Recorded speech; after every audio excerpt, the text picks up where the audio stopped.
Ontem a primeira leitura nos falava da morte de Moisés e de como Deus transmitiu a missão de conduzir o seu povo a Josué. Hoje Deus diz: começarei a exaltar-te diante de todo Israel, para que saibas que estou contigo, assim como estive com Moisés. Vejam que Deus diz: eu te exaltarei diante de todo Israel, para que saibas que eu estou contigo, ou seja, para que o próprio Josué saiba, e claro também todo o povo, mas para que o próprio Josué tivesse convicção de que Deus estava com ele, de que Deus tinha escolhido para cumprir aquela missão. Então, assim como quando o povo de Israel saiu do Egito e atravessou o mar, entrou no deserto, agora se repete a mesma coisa. O povo sai do deserto, atravessa o rio Jordão a pé enxuto e entra na terra prometida. Sempre essa dinâmica de sair, atravessar, entrar, que é um processo de mudança, de conversão, sair de uma determinada situação, atravessar e entrar numa outra. E assim como Deus tinha aberto as águas do Mar Vermelho, Ele abre também as águas do Jordão, repetindo aquele sinal para mostrar que Ele está com Josué. Ele está conduzindo o seu povo por meio de Josué, assim como antes Ele tinha conduzido por meio de Moisés. E agora eles têm consigo a Arca da Aliança, que na época da travessia do Mar Vermelho não existia ainda, e que será um sinal visível, uma espécie de sacramental, diríamos nós, da presença de Deus. Não apenas um sinal, mas também um instrumento da presença de Deus, do poder de Deus no meio do seu povo. Então essa arca é levada pelos sacerdotes e eles se mantêm ali no Jordão até que todo o povo de Deus passe. E assim começa a conquista da terra. Ou seja, Deus deu a terra, mas é preciso conquistá-la. É preciso tomar posse dela. Nós desejaríamos que Deus fizesse tudo para nós,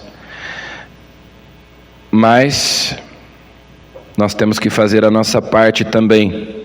Deus luta por nós, mas nós temos que cooperar com Ele. Ele deu a terra, agora tomem posse, agora lutem por ela, agora vocês devem conquistá-la. E assim começa esse processo, da conquista da terra prometida. Deus faz a parte dele, nós fazemos a nossa. É uma parceria, é uma cooperação. O que cabe a nós, Deus não fará. E o que não é possível a nós, então, Deus fará. E no Evangelho, Jesus fala a respeito do perdão, lembrando que nós estamos lendo o discurso eclesiástico. Jesus está falando sobre como devemos nos relacionar uns com os outros na igreja, como deve ser o nosso procedimento na igreja.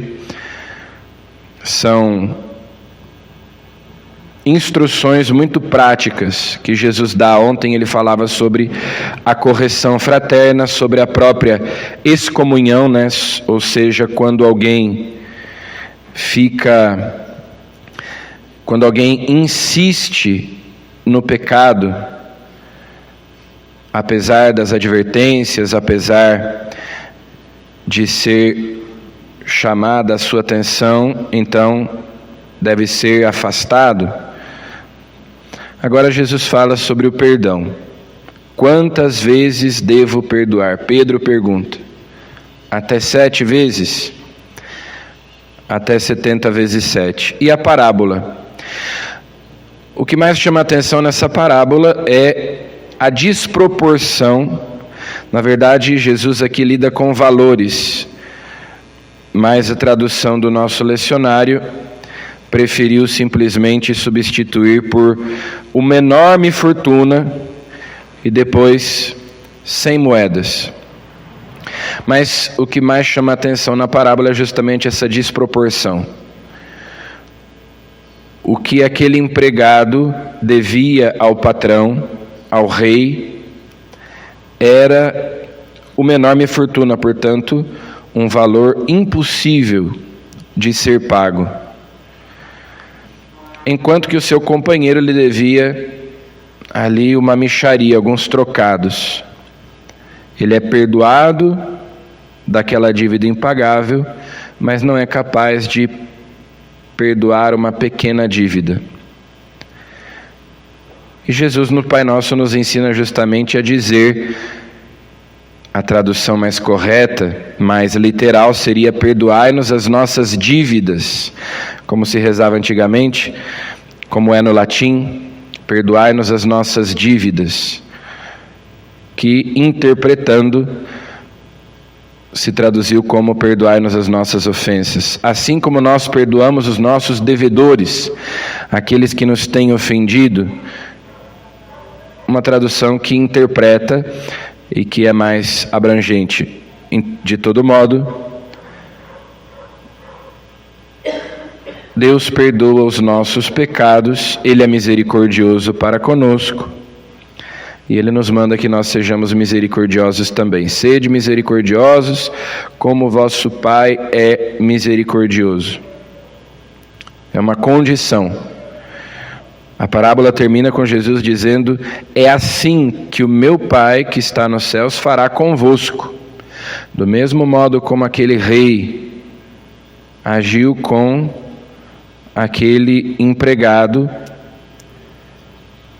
é assim que ele agirá convosco, que ele vos tratará, se cada um não perdoar de coração ao seu irmão. Se Deus nos perdoasse apenas 7 vezes, como Pedro queria ter que perdoar 7 vezes, o que seria de nós? Olha, você pode se confessar, você vai ser batizado, será perdoado uma vez. Depois você pode se confessar até 6 vezes. E depois de 6 confissões, não mais, acabou. Deus só perdoa 7 vezes. Mas nós sabemos, Deus não se cansa de perdoar. Então, Ele nos manda que nós, que somos seus filhos, sejamos semelhantes a Ele. Assim como Ele age, devemos agir nós também. O Evangelho é o anúncio, a boa notícia de que Deus nos perdoa, de que nós podemos ser reconciliados com Ele por meio de Jesus Cristo. Essa é a boa notícia. O Evangelho é uma boa notícia. Que boa notícia é essa? A boa notícia de que Deus nos oferece o seu perdão, de que Deus nos oferece o seu amor, a sua misericórdia, mas para entrar no reino do amor, no céu, nós temos que aprender a perdoar também, dilatar o nosso coração, aprender a amar, como Deus nos ama. Então peçamos a Jesus que esta Eucaristia dilate um pouco mais o nosso coração, comungando Jesus, o amor encarnado na Eucaristia, nós aprendamos a perdoar e a amar e a sermos misericordiosos como Ele é conosco. Amém.